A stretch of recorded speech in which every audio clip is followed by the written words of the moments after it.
बोलो जयकारा बोल मेरे श्री गुरु महाराज की जय। सभी गुरुमुख प्रेमियों से सप्रेम जय सच्चिदानंद। हमारे हृदय सम्राट पंचम पातशाही गुरु महाराज जी के समय जब आप श्री अनंतपुर दरबार के रूहानी सिंहासन पर विराजमान हुए, तब बड़ा ही संसाधनों का अभाव था। आज की तरह संसाधन भरपूर नहीं हुआ करते थे। यूं तो इससे भी पहले जब श्री दरबार की धरती को खरीद किया गया तो उस वक़्त तो हर प्रकार का बहुत ही अभाव था, अभाव ही अभाव था। पानी का भी नामो निशान नहीं था। जब तो कितनी मुश्किलों का सामना हमारे महापुरुषों ने, श्री परमहंसों ने किया और गुरुमुख प्रेमियों को अपने साथ लेकर सेवा का अवसर प्रदान किया और बड़े ही ऊंचे दर्जे के अनुभवों से जोड़ दिया। और फिर धीरे धीरे संसाधनों की भी भरमार होने लगी, लेकिन फिर भी समय को देखते हुए और कार्य को देखने की, इतना बड़ा कार्य श्री अनंतपुर धाम की धरती को उपजाऊ बनाना, रहने के लायक बनाना, वहाँ पर इतने बड़े बड़े श्री मंदिरों का निर्माण कराना, जितना भी निर्माण है वो बड़ी मेहनत से, बड़े पुरुषार्थ से श्री परमहंसों ने स्वयं भी और अपनी शरण में आए हुए गुरुमुख प्रेमी जन, संत महात्माओं, साधु वेश में और बाई जनों के वेश में भक्त जन, भक्तानी जन मिलजुल कर एक अदम्य साहस का परिचय दिया श्री परमहंसों की असीम कृपा से। इसी प्रकार पंचम पातशाही गुरु महाराज जी के समय पर भी, जो कि 1970 में श्री सिंहासन पर विराजमान हुए, तब मोबाइल का युग शुरू नहीं हुआ था। जैसे कि आज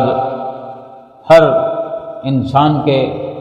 हाथों में, बल्कि गुरुमुख प्रेमी घरों में रहने वाले हों, आश्रमों में रहने वाले हों या श्री दरबार में स्थायी निवासी हों, सबके पास मोबाइल की सुविधा उपलब्ध है और जब चाहे उसका सदुपयोग किया जा सकता है, लाभ उठाया जा सकता है। आज जितनी भी जरूरत होती है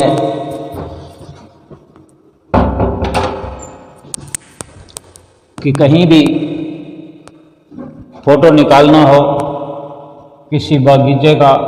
फोटो निकालना हो, किसी भी तरह का कोई हरियाली का फोटो, कोई मंदिर का, किसी प्रकार की सजावट का,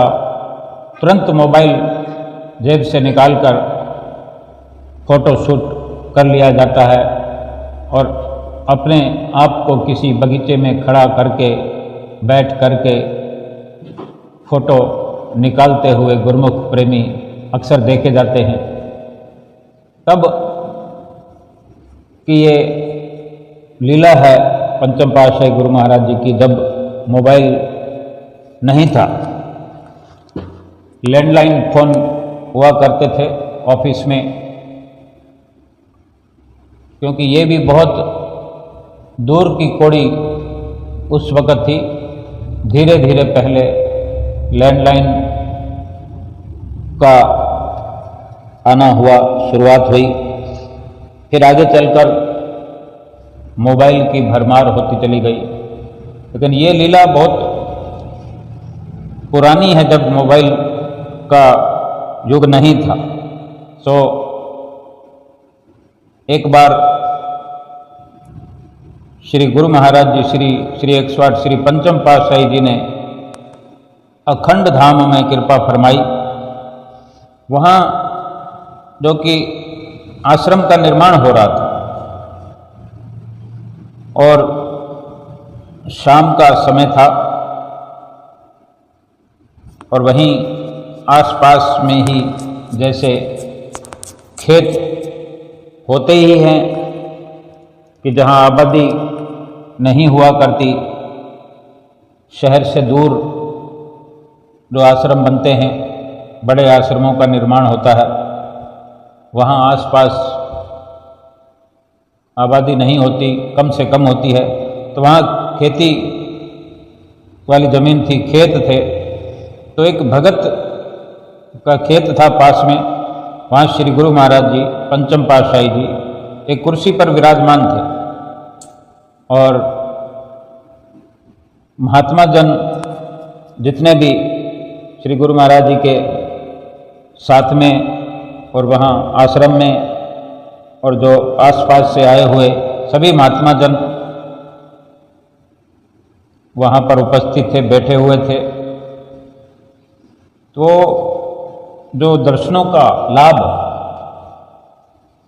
हम भली भांति समझ सकते हैं, अंदाज़ा लगा सकते हैं कि कैसा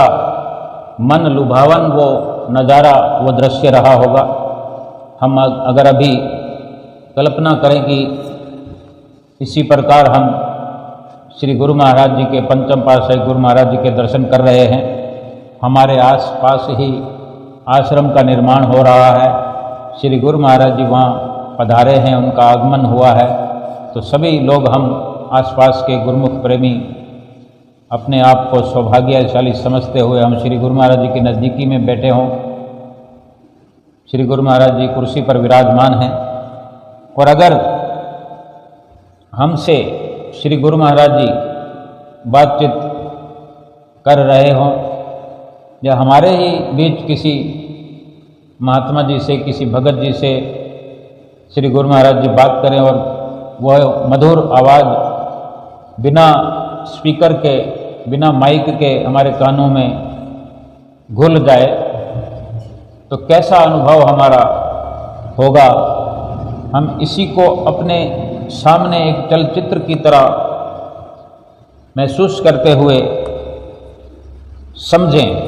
कि किस प्रकार से उस वक़्त वो नज़ारा होगा, किस प्रकार से वो भक्तजन लाभ उठा रहे होंगे। जिस भगत के खेत में कुर्सी लगी हुई थी, श्री गुरु महाराज जी कुर्सी पर विराजमान थे,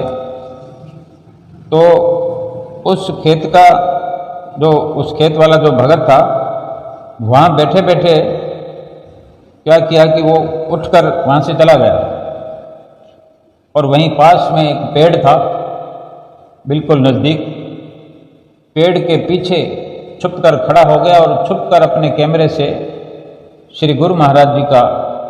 फोटो खींचने लगा। श्री गुरु महाराज जी का भी फोटो और सभी संगत का भी साथ में ही फोटो आना था, क्योंकि संगत जो श्री चरणों में बैठी थी वो फोटो खींचने लगा। तो श्री गुरु महाराज जी ने महात्मा जी को भेजा कि जाकर देख कर आओ कि वो भगत जी क्या कर रहे हैं पेड़ के पीछे छुपकर। ऐसा तो है नहीं कि श्री गुरु महाराज जी कुछ जानते ना हो, वो पेड़ के पीछे तो क्या किसी पाताल लोक में भी जाकर छिपकर कोई कार्य करे, कोई हरकत करे, तो श्री गुरु महाराज जी से क्या छिपा है। लेकिन फिर भी मर्यादा पुरुषोत्तम हमारे श्री गुरु महाराज जी मर्यादा में रहकर ही सभी के साथ बातचीत करते हैं, सभी का हाल चाल पूछते हैं, सभी को आशीर्वाद प्रदान करते हैं। कितने ही हम गुनाहगार होकर श्री गुरु महाराज जी के सन्मुख खड़े होते हैं, लेकिन ये हमारे श्री गुरु महाराज जी का, श्री परमहंसों का उपकार हम पर सदैव रहता है कि वे हमारे अवगुणों का पर्दा उठाकर नहीं देखते कभी, बल्कि उन पर पर्दा डालते हैं और हमें सत्य पथ पर चलने की प्रेरणा देते हैं। भीतर से भीतर हमारी ये प्रेरणाएं कार्य करती हुई हमारे अवगुणों को मिटाते मिटाते हमारे हृदय को साफ सुथरा बना करके फिर श्री गुरु महाराज जी स्वयं हमारे हृदय में विराजमान होते हैं। ऐसा हमारे श्री गुरु महाराज जी पंचम पातशाही जी सभी गुरुमुखों के हृदय में प्रेम पूर्वक इस प्रकार प्रेरणा जगाते थे। श्री गुरु महाराज जी ने जब फरमाया कि देख कर आओ भगत जी क्या कर रहे हैं, तो वो भगत जी क्या है कि उनके पास जो कैमरा था, कैमरे से फोटो निकाला, तो पूछने पर कहा कि श्री आनंदपुर में या श्री प्रयाग धाम में तो अनाउंस होता है कि कोई भी कैमरे का प्रयोग ना करें, अगर किसी के पास है तो जमा करा दें। अब यहाँ तो कोई अनाउंस हुआ नहीं, श्री गुरु महाराज जी भी अपने हैं, ये प्लॉट भी अपना है, कैमरा भी अपना है। तो श्री गुरु महाराज जी ने इस प्रकार भगत जी को अपने पास बुलाया और फिर मधुर वाणी में पूछा कि आपके पास स्वरूप नहीं है? श्री गुरु महाराज ने फरमाया कि क्या आपके पास श्री गुरु महाराज जी का स्वरूप नहीं है जो फोटो खींच रहे हो? तो भगत जी ने कहा कि स्वामी जी है और पांचों पातशाही जी विराजमान है मेरे घर में, जिनके आगे खड़े होकर मैं नित्य प्रति श्री आरती पूजा भी करता हूँ। फिर श्री गुरु महाराज जी ने फरमाया तो फिर फोटो क्यों खींच रहे हो? तो भगत जी ने अपनी आपसे बताया कि मेरे पास दुकान पर नहीं है स्वरूप। तो श्री गुरु महाराज जी ने क्या सुंदर वचन फरमाए कि तेरे किसी अजीज को, मित्र को सैकड़ों लोगों में खड़ा कर दिया जाए तो क्या तुम उसे पहचान लोगे? तो भगत जी कहते हैं जी बिल्कुल पहचान जाऊंगा, सैकड़ों क्या हजारों में खड़ा कर दिया जाए तो भी पहचान लूंगा। श्री गुरु महाराज जी ने वचन फरमाए कि कैसे पहचानेगा? क्या उसका फोटो तू हाथ में लिए घूमता है? उसका फोटो तो हाथ में तुम्हारे होगा नहीं उस वक़्त।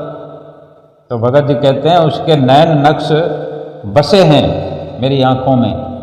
मेरे दिल में उसकी एक तस्वीर बसी होगी तभी उसे पहचानूंगा। तब श्री गुरु महाराज जी ने फरमाया बस यही हम तुम्हें समझाना चाहते हैं कि आप फोटो दुकान के लिए तो खींच करके लगा लोगे कैमरे से, लेकिन जब कहीं बाहर जाओगे, पड़ोस में जाना हो, बाजार जाना हो, कभी किसी काम से जाना हो, तो कहाँ कहाँ पर फोटो रखोगे? जैसे उसके नैन नक्श बसाए हैं ऐसे ही हमारे भी नैन नक्श अपने हृदय में बसा लो। हम इस लोक में भी तुम्हारे साथ हैं, उस लोक में भी तुम्हारे साथ है। और फिर सारी संगत ने लगाया जयकारा, बोलो जयकारा, बोल मेरे श्री गुरु महाराज की जय। ये बेशक हम समझ सकते हैं कि क्या उसको ये मना करने का संदेश था या केवल ये समझाने मात्र के लिए लीला रचाई। उसी के अंदर ये प्रेरणा भरी, उसी प्रेरणा से वो स्वयं फोटो खींचने के लिए गया, फिर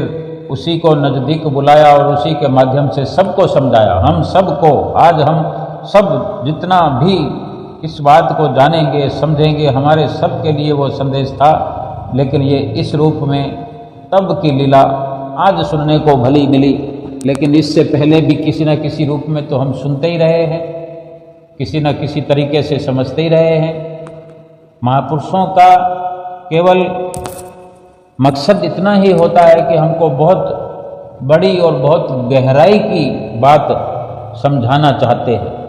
जो हमें ठीक प्रकार से ये समझना चाहिए कि श्री गुरु महाराज जी ने जो फरमाया कि अगर हम फोटो का ही सहारा लेते रहेंगे तो कहाँ कहाँ फोटो को हम साथ लेकर चलते रहेंगे, और अगर उसी भगत से ही जवाब लेकर उसी को उसी की भाषा में समझाया, जो कि उसने कहा कि मैं जिसको पहचानूंगा तो उसके नैन नक्श मेरी आंखों में, मेरे दिल में पहले से जमा होंगे, इस कारण से मैं हजारों में पहचान लूँगा। तो वही श्री गुरु महाराज जी ने फरमाया कि जिस प्रकार दुनिया वालों को तुम पहचान लेते हो,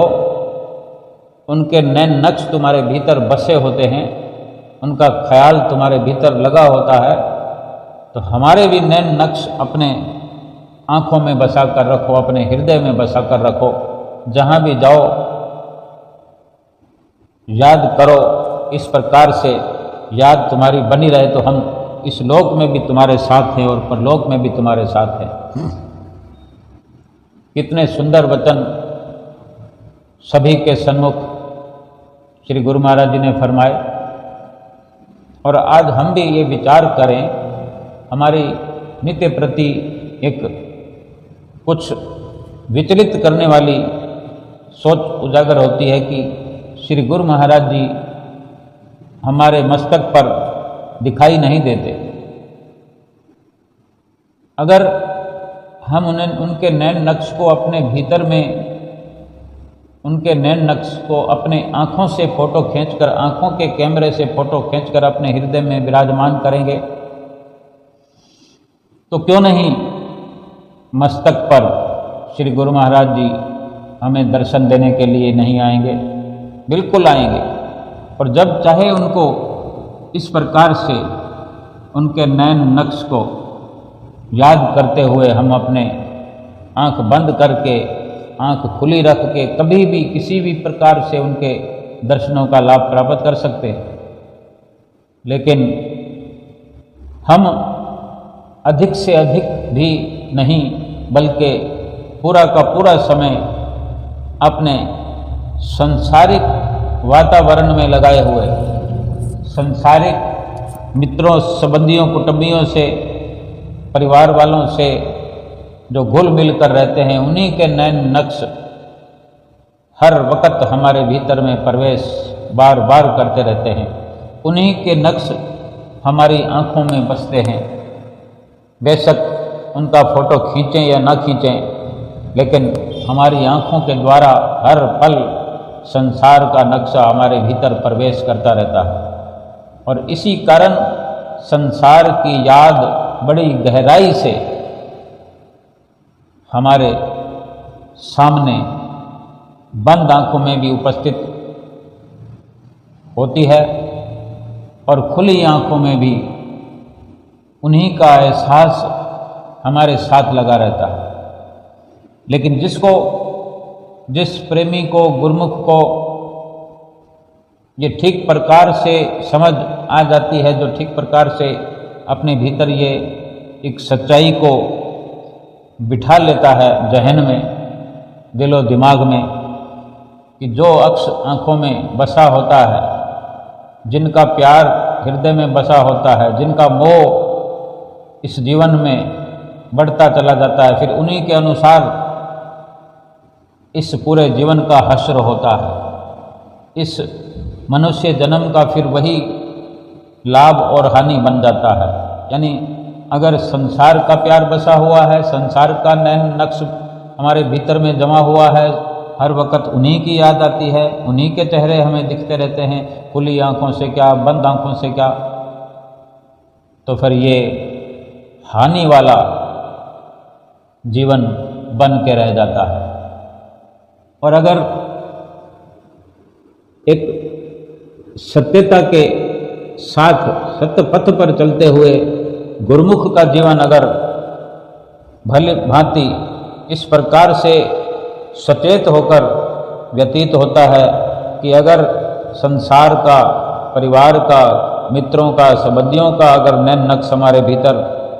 बसा रहेगा और इस प्रकार से हानि हो जाएगी, तो वो बार बार अपने सतगुरु के दर्शन दीदार करते हुए उनके नैन नक्श को अपने भीतर, आँखों से अपने भीतर प्रवेश करते हुए एक बार नहीं, अनेक बार नहीं, बार बार ये प्रयास, ये पुरुषार्थ करता रहता है कि इतना नैन नक्श अपने श्री गुरु महाराज जी का, श्री परमहंसों का अपने भीतर बसा लिया जाए कि फिर संसार का नैन नक्श बसाने की जगह ही बाकी ना रहे,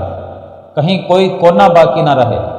लेस मात्र भी कोई स्थान ना रहे जहाँ संसार का किसी प्रकार से नैन नक्श बस जाए। केवल और केवल अपने सतगुरु भगवान स्वरूप सतगुरु का ही दर्शन दीदार करते हुए, उन्हीं के बारे में विचार करते हुए, उन्हीं की हर बार चर्चा करते हुए, उन्हीं का गुणानुवाद करते हुए, उन्हीं के गीत गाते हुए, उन्हीं का अक्ष ही हमारे भीतर हर वक़्त, हर पल, हर घड़ी बसा हुआ, जिससे हमारी सुरती जुड़ी रहे, हमारी सुरती भी हमारे अंदर अपने सतगुरु के नैन नक्श से जुड़ी रहे, एक पल के लिए भी अलग ना हो। इतना पवित्र जिसका हृदय हो जाता है, इतनी पवित्र वाणी जहाँ उच्चारण होती है, इतना पवित्र जिसका ध्यान हो जाता है कि वो हर वक्त परमात्मा का ही ध्यान करता है, इससे पवित्र ध्यान और हो नहीं सकता। और जहाँ सतगुरु के गुणगान होते हैं जिस वाणी से, वही वाणी, वही जुबान सबसे अधिक पवित्र हो जाती है। और इस प्रकार से जहाँ पवित्रता का एकमात्र स्थान होता है, वहाँ सतगुरु हर वक्त विराजमान रहते हैं। और ऐसे गुरुमुख प्रेमियों की सुरति सतगुरु के चरणों में सदा लीन रहती है, सतगुरु के चरणों में हर वक्त जुड़ी रहती है। और जब जब भी श्री आरती पूजा का गायन करते हैं तो खुली आँखों से भी श्री आरती करते हुए श्री परमहंसों के स्वरूप को निहारा करते हैं। और साथ ही श्री आनंदपुर धाम में विराजमान हों श्री गुरु महाराज जी, या श्री प्रयाग धाम में विराजमान हों श्री गुरु महाराज जी, चलते फिरते हुए अपने सतगुरु के दर्शनों का एक सुंदर नज़ारा हर वक्त देखा करते हैं कि किस प्रकार से जब नैन नक्श बसाना जिस गुरुमुख को, प्रेमी को आ जाता है, अपनी आँखों में नज़ारों को भरना आ जाता है, फिर उनके उठते बैठते, चलते फिरते, खाते पीते, सोते हुए हर वक्त वो नज़ारे श्री आनंदपुर धाम में जो श्री गुरु महाराज जी दिखाते हैं, कभी श्री दर्शन हाल में वो नज़ारे दिखने लगते हैं कि श्री गुरु महाराज जी आए हैं, सिंहासन पर विराजमान हुए हैं। देखते ही देखते सभी गुरुमुख प्रेमियों ने दंडवत किया और सभी प्रेमियों को श्री गुरु महाराज जी ने हुक्मनामा सभी को देकर उठाया। फिर देखते ही देखते नज़ारों की लाइनें लग जाती है, एक से एक नज़ारे श्री गुरु महाराज जी के गुरुमुख प्रेमियों के दिलो दिमाग में घूमने लगते हैं। घर बैठे हुए ही वो जाने कितनी बार श्री दरबार में पहुंचकर अपने सतगुरु से मिलकर आया करते हैं, उनके दर्शन दीदार कर आया करते हैं, उनका हुक्मनामा सुनकर आ जाया करते हैं। वो वाणी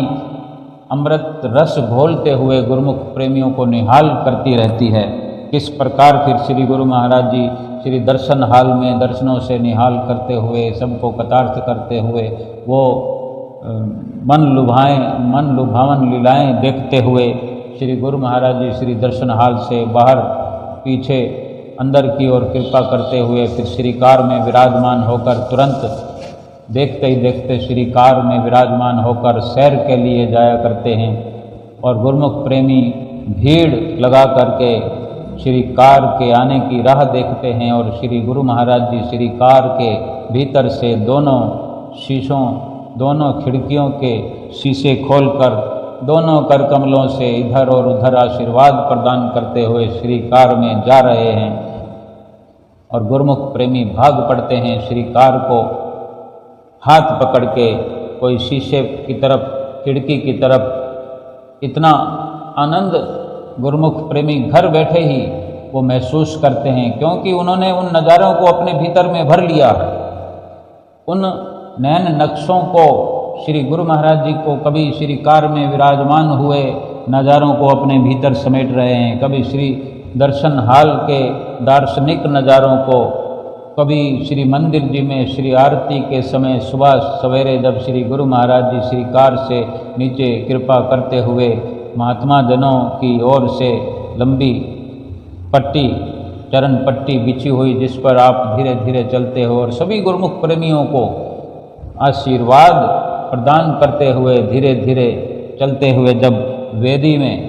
श्री वेदी में कृपा फरमाते हैं और श्री परमहंसों के आगे नतमस्तक होते हैं, सभी परमहंसों का माथा टेकते हैं और इसी प्रकार फिर श्री आरती पूजा की शुरुआत होती है। सर्वप्रथम श्री गुरु महाराज जी अपने दोनों कर कमलों में सुंदर सजी हुई फूल और मालाओं से श्री आरती घुमाना शुरू करते हैं और श्री आरती गाई जाती है और सभी मंदिर जी में खड़े हुए हर छोटे बड़े वृद्ध, युवा, माताएं, बहनें, भाईजन, संतजन सभी श्री आरती का सुंदर लाभ प्राप्त करते हैं। और फिर श्री गुरु महाराज जी श्री आरती के बाद फिर से सभी गुरुमुख प्रेमियों को शुभ आशीर्वाद देते हुए बाहर कृपा फरमाते हैं। गुरुमुख प्रेमी फिर लंगर में जाके नाश्ता करते हैं, चाय पीते हैं, दूध पीते हैं, फिर अपने कर्म कमरों में आराम करते हैं। कोई सेवा पर जाता है, कोई अपने रहबरों से मिलने जाते हैं। इस प्रकार से कोई नहाने धोने का कार्य करते हैं, कोई आराम करते हैं। वो सब के सब नज़ारे गुरुमुख प्रेमियों को इस प्रकार से याद आने लगते हैं, एक से एक जुड़ी हुई कड़ी आगे से आगे चलचित्र बनकर घूमने लगती है। ये वास्तव में भक्ति की असीम पराकाष्ठा को लिए हुए ये विचारधारा गुरुमुख प्रेमियों की हो सकती है। श्री गुरु महाराज जी ने एक महत्वपूर्ण, बहुत असरदार, गहराई से भरे हुए वचन फरमाए पंचम पातशाही गुरु महाराज जी ने कि हमारे नैन नक्श बसा कर के अपने भीतर में रखो, हम तुम्हारे इस लोक में भी साथ हैं और परलोक में भी हम तुम्हारे साथ हैं। यानी केवल उनके नैन नक्श बसा कर हम अपने आंखों में रखें और इतना बड़ा लाभ उससे अगर हमें होता है तो फिर क्यों ना इस प्रकार से उनके नैन नक्श हम अपने भीतर आंखों में, अपने दिल में, हृदय में बसा कर रखें ताकि हर वक्त उनकी याद बनी रहे। कितना लाभ वाला ये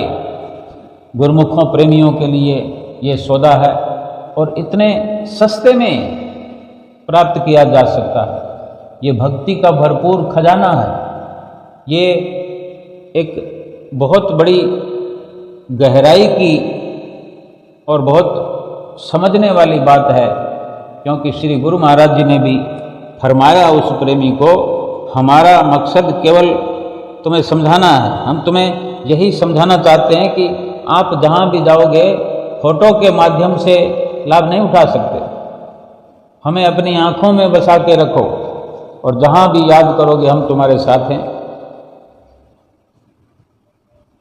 तो हमें बड़े सुंदर तरीके से सतगुरु के वचनों का मान सम्मान करते हुए, उनकी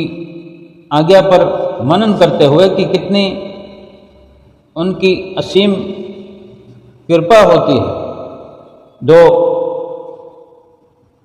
हमें इस प्रकार के वचनों से कटार्थ करते हैं, निहाल करते हैं और एक चेतावनी संदेश देते हैं। हम चाहकर भी अपनी हिम्मत से, अपनी ताकत से वो नहीं कर सकते जो सतगुरु देखते देखते ही हमारा पल भर में उद्धार कर देते हैं। थोड़े समय में भी हमें सत्संग का सार समझा देते हैं, भक्ति का निचोड़ हमारे अंदर भर देते हैं। वास्तव में श्री गुरु महाराज जी के वचन हमारे लिए अनमोल हैं, अनमोल से भी अनमोल हैं। अगर हम लापरवाही न करें, अगर अपने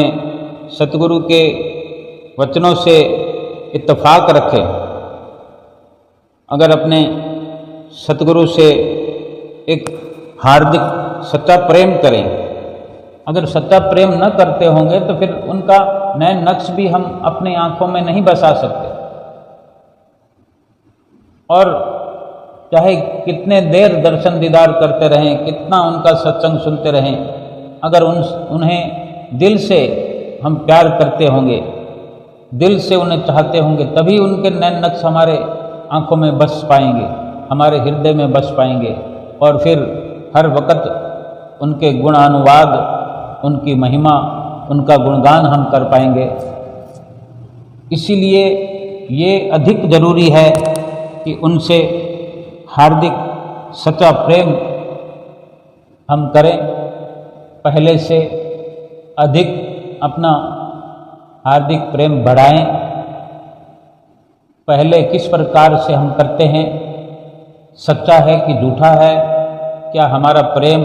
त्याग वाला है, क्या हम सतगुरु से मिलावटी प्रेम करते हैं या असली वाला करते हैं। हम कुछ मांग रखते हैं, कुछ मतलब, कुछ स्वार्थ रखते हैं, कहीं हम स्वार्थपरता में तो नहीं दर्शन कर रहे। ये भली भांति अपने भीतर में थोड़ी थोड़ी देर में हम ये जानकारी करें कि अगर गलती पर हैं तो अपनी गलती का सुधार करें, क्योंकि सुधार करने का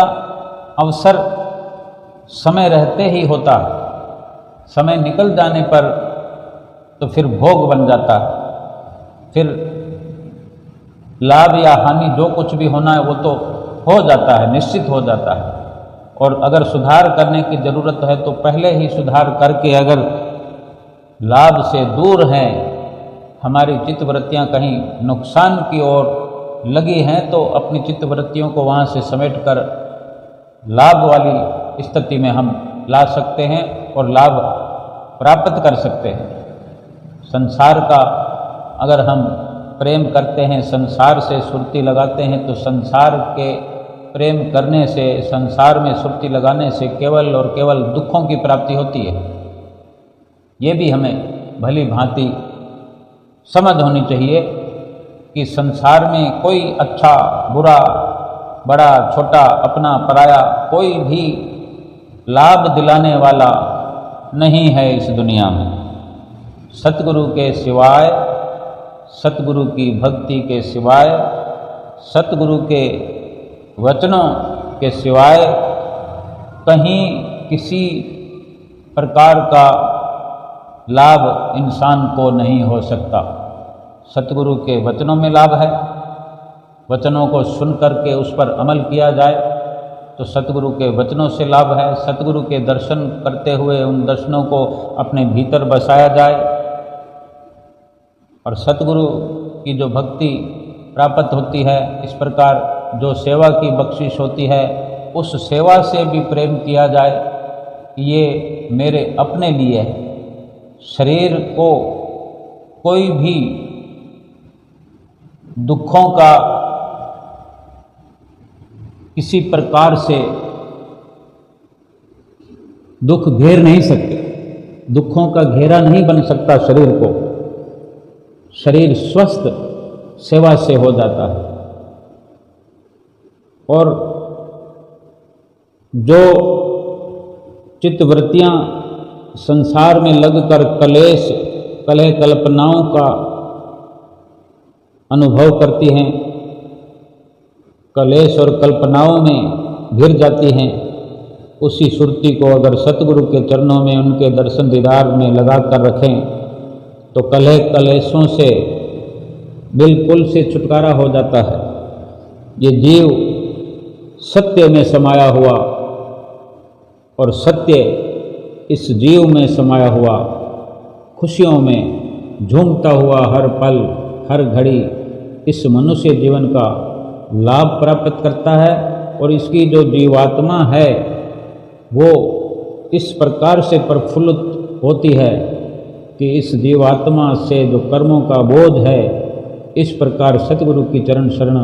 लगने से, उनसे प्यार करने से, उनकी बख्शी हुई सेवा करने से जीवात्मा पर जो कर्मों का बोझ है वो समाप्त हो जाता है, मिट जाता है, नष्ट हो जाता है, भस्म हो जाता है और जीवात्मा बिल्कुल हल्की फुल्की होकर बड़ा सुख अनुभव करती है। और फिर ये हल्की होने पर ये जीवात्मा ऊपर की ओर अपना मार्ग प्रशस्त करते हुए, ऊपर की ओर उड़ते हुए, कदम दर कदम चलते हुए अपने प्रभु से, अपने मालिक से, अपने परमात्मा से जा मिलती है। और जिस गुरुमुख की ऐसी सुंदर विचारधारा होती है, जिस गुरुमुख का रहन सहन यानी उठना बैठना सत्संग में होता है, सत्य के संग में जिसका समय व्यतीत होता है और हर वक्त सत्य पथ पर चलते हुए जो ऐसे गुरुमुख प्रेमी अपने जीवन को लाभ की ओर ले जाते हैं, जीवात्मा को परमात्मा से प्रयास मिलाने का करते हैं, जिनको ये भली भांति समझ है कि नुकसान के लिए ये मनुष्य जन्म नहीं मिला। ये तो एक आम इंसान भी समझता है कि कोई भी कार्य नुकसान के लिए नहीं होता। कोई इस दुनिया में नुकसान करना नहीं चाहता, चाहे लौकिक हो, सामाजिक हो या परलौकिक हो, परमार्थिक हो। फिर अगर भक्ति में कदम रखा है, भक्ति के पथ पर अगर ये जीव अग्रसर हुआ है, भक्ति को अपना लिया है, स्वीकार किया है कि मुझे भक्ति करना है, भक्ति करके लाभ उठाना है, तो वास्तव में लाभ प्राप्त होना चाहिए। अगर लाभ चाहते हुए नुकसान हो जाए फिर तो ठीक नहीं है। अगर भक्ति का लाभ प्राप्त करने का बीड़ा हमने उठा लिया है, जिम्मेदारी संभाल ली है, तो वास्तव में भक्ति का धन अपने भीतर में प्रवेश हो, भक्ति का लाभ चारों दिशाओं में दिखता हुआ, महसूस होता हुआ हमें हर पल नज़र आए कि वास्तव में भक्ति के साथ हमारा भरपूर संपूर्ण तौर से जो एकाकार हो रहा है, हमारी चित्त वृत्तियाँ भक्ति से ओतप्रोत हुई हैं, एकदम मिलन हुआ है, भक्ति से ही इतना लगाव हो कि भक्ति को प्राप्त करना ही केवल और केवल हमारा मकसद हो जाए, हमारा लक्ष्य हो जाए, तो ये वास्तव में संपूर्ण तौर से मनुष्य जीवन का लक्ष्य प्राप्त करना ही फिर समझा जाएगा कि वास्तव में इस प्रकार से चलते हुए गुरुमुख जो कि अपना लक्ष्य प्राप्त कर रहा है और लक्ष्य की प्राप्ति करके अपना लोक और परलोक संवारते हुए, अपनी जीवात्मा को प्रफुल्लित करते हुए, खुश करते हुए, खुशी खुशी परमात्मा से मिलाने का कार्य करेगा और सतगुरु की असीम कृपा प्राप्त करेगा। सतगुरु से खुले हाथों आशीर्वाद प्राप्त करते हुए अपना लोक और परलोक बड़ी सहजता से संवार सकने में सफल हो जाएगा और ये मनुष्य जीवन भी पूर्ण तौर पर सफल हो जाएगा। बोलो जयकारा बोल मेरे श्री गुरु महाराज की जय।